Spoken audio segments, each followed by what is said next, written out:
Hello and welcome back to Tricks. आज के इस वीडियो में हम लोग जानेंगे मराठा रिजर्वेशन के बारे में। सुप्रीम कोर्ट के 5 जज के कॉन्स्टिट्यूशनल बेंच ने Maharashtra state reservation for socially and educationally backward classes act of 2018 को अनकॉन्स्टिट्यूशनल बताया है। ऐसा क्यों है और इसके डिटेल्स के बारे में आज के वीडियो में देखेंगे। अकॉर्डिंग टू सुप्रीम कोर्ट, ये रिजर्वेशन एक्ट रिजर्वेशन के कोटा लिमिट को 50% से ज़्यादा कर देता है। 50% की सीलिंग है रिजर्वेशन की, इससे ज़्यादा रिजर्वेशन नहीं दिया जा सकता है और ये जो एक्ट है इस सीलिंग को एक्सीड करता है।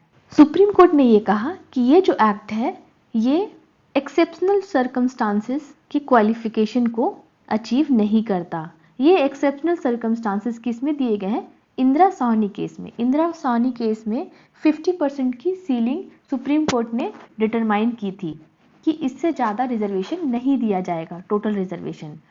लेकिन कुछ एक्सेप्शनल सर्कमस्टांसेस में इसको एक्सीड किया जा सकता है। तो यहाँ पर ये एक्सेप्शनल सर्कमस्टांसेस मीट नहीं होती हैं, ऐसा सुप्रीम कोर्ट का कहना है। और ऑल्दो बहुत सारे स्टेट्स ये अपील करते हैं कि ये 50% सीलिंग जो है वो आर्बिट्रेरी है। इवन सुप्रीम कोर्ट ने भी कहा था कि वो इस 50% सीलिंग को रिविजिट करेगी, इसको रिकंसिडर करेगी। लेकिन फाइनल रूलिंग में सुप्रीम कोर्ट ने ये कहा कि ये 50% सीलिंग जो है अब कॉन्स्टिट्यूशनली रिकॉग्नाइज की जाती है। मराठा रिजर्वेशन पॉलिसी थी क्या?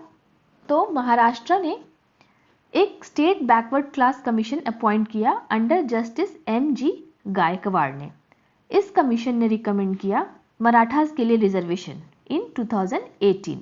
इस रिकमेंडेशन के तहत 2018 में ही महाराष्ट्र गवर्नमेंट ने एक लॉ बनाया giving 16% reservation to the Maratha community as a socially and educationally backward community in jobs and in admissions in educational institutions।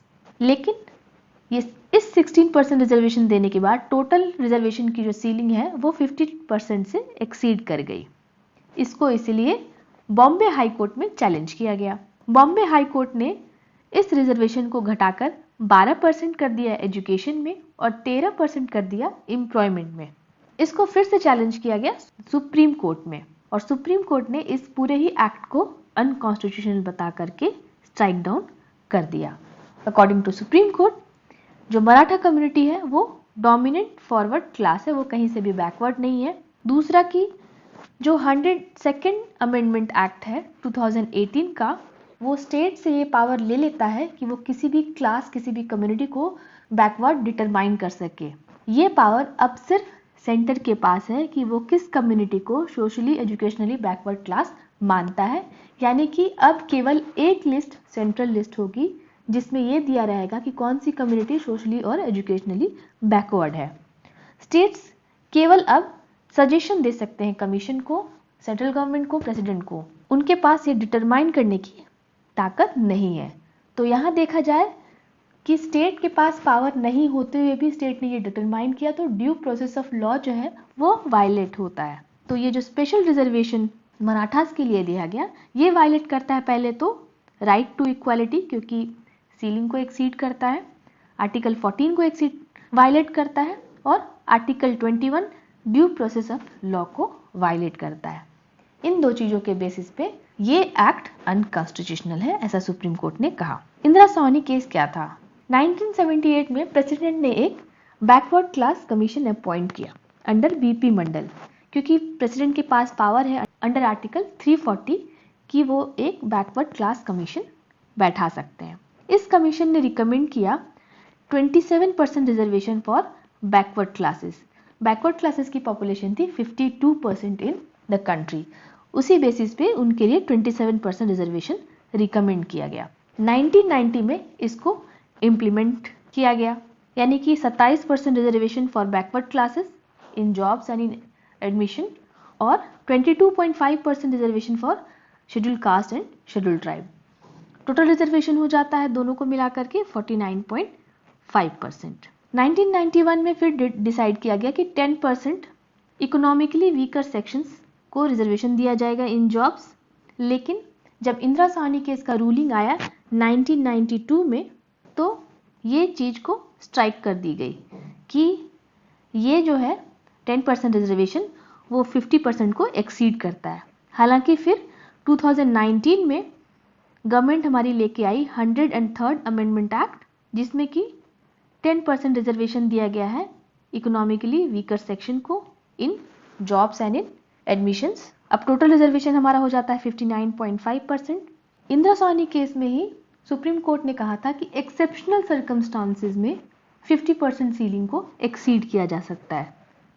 तो सेंट्रल गवर्नमेंट ने इसी चीज को यूज करके ये एक्ट बनाया। कुछ स्टेट्स और भी हैं जहाँ पे 50% से ज़्यादा का रिजर्वेशन है, जैसे कि तमिलनाडु में 69% रिजर्वेशन दिया गया है इन एजुकेशनल इंस्टीट्यूशंस और jobs in the state government.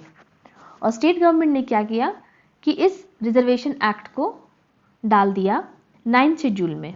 9th schedule में ऐसे एक्ट्स को गवर्नमेंट रखती है जिसको कि फंडामेंटल राइट्स के वायलेशन के लिए कोर्ट में चैलेंज नहीं किया जा सकता था। लेकिन एक केस आया था IR Coelho versus state of Tamil Nadu, जिसमें कोर्ट ने ये कहा कि ऐसे एक्ट्स जो कि 9th शेड्यूल में है लेकिन basic structure of the constitution को वायलेट करते हैं, उसको कोर्ट में चैलेंज किया जा सकता है। तो ये था मराठा एडमिनिस्ट्रेशन। रिजर्वेशन से रिलेटेड कुछ और इम्पोर्टेंट केसेस हैं, जैसे चंपकम दोराई राजन केस। ये सबसे पहला केस था, 1951 में आया था। कोर्ट ने इसमें कहा कि कास्ट बेस्ड रिजर्वेशन नहीं दिया जा सकता क्योंकि आर्टिकल 15 क्लॉज 1 वायलेट होता है। इसके बाद government first constitutional amendment act लेके आई और इंसर्ट किया आर्टिकल 15 में क्लॉज 4 जो कि रिजर्वेशन अलाउ करता है। फिर आया हमारा MR Balaji case versus state of Mysore 1963 में। इसमें कोर्ट ने कहा कि पब्लिक एडमिनिस्ट्रेशन में एफिशिएंसी इंपॉर्टेंट है, इसीलिए ज़रूरी है कि 50% रिजर्वेशन ही मेंटेन किया जाए। 1992 का इंदिरा साहनी केस हमने अभी देख लिया। फिर एक इम्पॉर्टेंट केस आया था 2006 में, वो था M Nagraj versus union of India case. M Nagraj case अभी फिर से न्यूज़ में था। M नागराज केस में कोर्ट ने ये अपहेल्ड किया कि जो 77th कॉन्स्टिट्यूशनल अमेंडमेंट एक्ट है जो कि रिजर्वेशन देता है प्रमोशन में for schedule caste and schedule tribe, वो कॉन्स्टिट्यूशनल है, लेकिन कुछ चीज़ों का ध्यान रखना पड़ेगा, जैसे कि ये जो रिजर्वेशन पॉलिसी है वो एडमिनिस्ट्रेटिव एफिशिएंसी को अफेक्ट ना करे, और दूसरा कि ये एप्लीकेबल तभी होगा जब शेड्यूल कास्ट और शेड्यूल ट्राइब्स के लोग कहीं पे पब्लिक एम्प्लॉयमेंट में एडिक्वेटली रिप्रेजेंटेड नहीं होंगे। तो ये कुछ इंपॉर्टेंट केसेस थे। अगर आपको रिजर्वेशन के बारे में और डिटेल से जानना है तो मुझे कमेंट सेक्शन में बताइएगा, मैं एक सेपरेट वीडियो बना दूंगी। आज के लिए बस इतना ही। आई होप कि आपको वीडियो अच्छी लगी हो तो लाइक कर दीजिएगा, इस वीडियो को शेयर कीजिएगा और चैनल पर नए हैं तो सब्सक्राइब कर लीजिएगा। Thanks for watching, have a very nice day.